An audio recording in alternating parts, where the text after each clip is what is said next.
সিলেট নগরীতে প্রতিদিন ১০ কোটি লিটার পানির চাহিদা থাকলেও সিটি কর্পোরেশন সরবরাহ করতে পারছে তার অর্ধেক।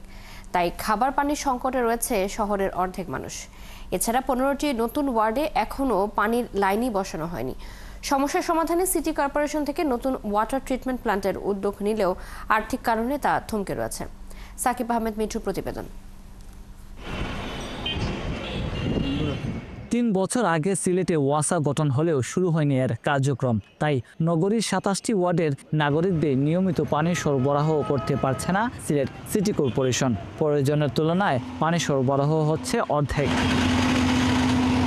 এর সঙ্গে কয়েক বছর আগে যোগ হয়েছে ১৫টি ওয়ার্ড। এসব এলাকায় পানি সরবরাহের আওতার বাইরে থাকা নগরবাসী ভুগছে তীব্র পানি সংকটে। আজ ১ বছর হয়ে গেছে সিটির ঢুকার, এখন পর্যন্ত কোনো এই সাপ্লাইয়ের পানি সম্পর্কে কোনো কাজও না বা দিও না। কিন্তু এই পানিটা এলে যে আমরা তো অনেক সুযোগ সুবিধা হইতো, পরিষ্কার পানি পাইতাম। সিটির যে সামান্য একটা ফিস আছে, ফিসটা দিয়া যদি সবাই বিশুদ্ধ পানি খাইতে পারে তে সবার জীবনটা অন্তত পক্ষে বাঁচলো। নগরে কুশিঘাটে 2টি প্লান্টের মাধ্যমে সুমা নদীর পানি পরিশোধন করে সরবরাহ করা হয়। এছাড়া বিভিন্ন নলকূপ থেকে পানি সরবরাহ করা হলেও সংকট কমছে না বলে জানান সিলেট সিটি কর্পোরেশনের প্রধান প্রকৌশলী। আমাদের যে ৪৫টা প্রোডাকশন টিউবওয়েল আছে উৎপাদন, তার মাধ্যমে আমাদের আরো ৩ হতে ৩.৫ কোটি পানি আমরা উৎপাদন করে আন্ডারগ্রাউন্ড থেকে স্টার্ট করে আমরা সরবরাহ করে থাকি। তো আমরা আমাদের চাহিদার 50% পর্যন্ত আমরা সাপ্লাই দিতে পারতেছি। পানির সংকট মোকাবেলায় ২০১৬ সালে সিসিকের পক্ষ থেকে সারি এবং ওয়াইন নদীর পানি থেকে চেঙ্গের খাল ওয়াটার ট্রিটমেন্ট প্ল্যান্টের প্রকল্পের উদ্যোগ নেওয়া হয়। ২০১৯ সালে স্থানীয় সরকার মন্ত্রণালয় প্রকল্পের পক্ষে মত দিলেও আর্থিক সামর্থ্য না থাকায় এখনও প্রকল্পের কাজই শুরু হয়নি। আমরা আমাদের স্থানীয় সরকার মন্ত্রণালয় চিঠি দিয়ে জানাইছি যে সরকার যদি এটা ঋণ হিসাবে নিয়ে আমাদেরকে গ্র্যান্ট দেয় তাহলে আমরা এই প্রজেক্টটা বাস্তবায়ন করতে আগ্রহী এবং আমাদের পানির সমাধান হবে। ভবিষ্যতে পানি সংকট আরও তীব্র হতে পারে এমন আশঙ্কায় সব দপ্তরকে একসাথে কাজ করার প্রয়োজন বলে মনে করছে নগরবাসী। সাকিব আহমেদ মিঠু, ৭১, সিলেট।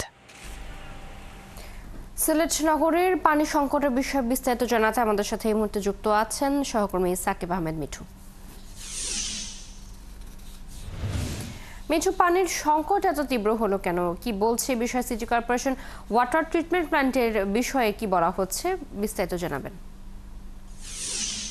ধন্যবাদ চৈতি। আসলে এই সমস্যাটা দিন দিন আরো তীব্র হচ্ছে, কারণ আপনি জানেন যে এখন সিলেটে বৃষ্টি বা পাহাড়ি ঢল হলে বন্যা হয়ে যায়, তখন বিশুদ্ধ পানির সংকটটা আরো বেড়ে যায়।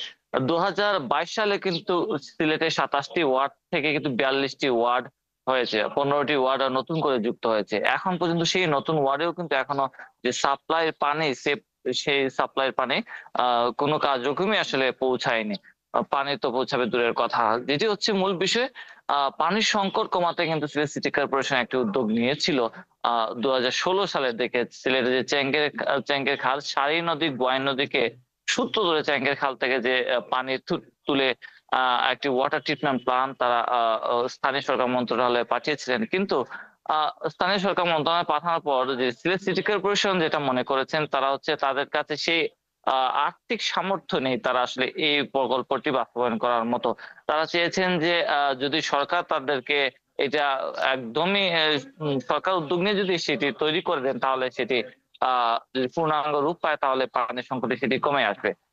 সেটি এখনো সেই প্রস্তাব কিন্তু পক্ষে রায় দিলেও এখন পর্যন্ত নানান জটিলতায় সেটি আটকে আছে। আরেকটি বিষয় হচ্ছে ২০২২ সালে কিন্তু সিলেটে ওয়াসা গঠন করা হয়েছিল। ওয়াসা গঠন করা হলেও নামমাত্র সেই ওয়াসা আছে সিলেটে, তবে কোনো কার্যক্রম এখন পর্যন্ত নেই। সিলেটের যে চিফ ইঞ্জিনিয়ার নূর আজিজ, তিনি অতিরিক্ত ইঞ্জিনিয়ার হিসাবে ওয়াসার দায়িত্ব পালন করছেন।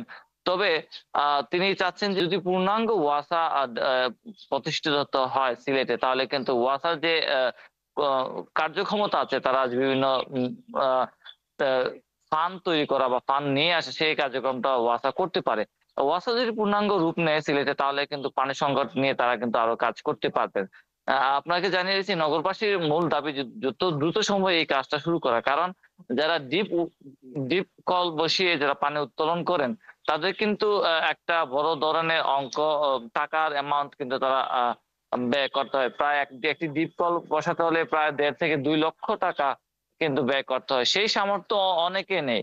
যাদের সামর্থ্য আছে তারা হয়তো এই ব্যবস্থা করে পানি উত্তোলন করে পানি পান করছেন বা পানি ব্যবহার করছেন, কিন্তু যাদের সামর্থ্য নেই প্রায় এখন কিন্তু এই সাপ্লাই পানি গ্রাহক সিলেট সিটি কর্পোরেশন 42টি ওয়ার্ড হওয়ার পরে প্রায় 70,000 ধারণা করা হচ্ছে এই মুহূর্তে। সেই 70,000 মধ্যে অনেকেরই কিন্তু সেই ডিপ ওয়েল বসিয়ে পানি উত্তোলন করে পানি পান করার সেই সুযোগটা নেই। যদি সাপ্লাই হয়ে যায় তারা কিন্তু একটি নামমাত্র ফি দিয়ে তারা এই পানি ব্যবহার করতে পারেন, বিশুদ্ধ পানি ব্যবহার করতে পারেন। সেজন্য সিলেট সিটি কর্পোরেশনের যে নাগরিকরা আছেন তারা বারবারই দাবি জানিয়েছেন সরকারের প্রতি যদি দ্রুত সম্ভব এই কার্যক্রমটি শুরু করা যায় তাহলে কিন্তু তারা একটা স্বস্তি পাবেন এবং তারা সেই সংকট মোকাবেলা করতে পারবেন।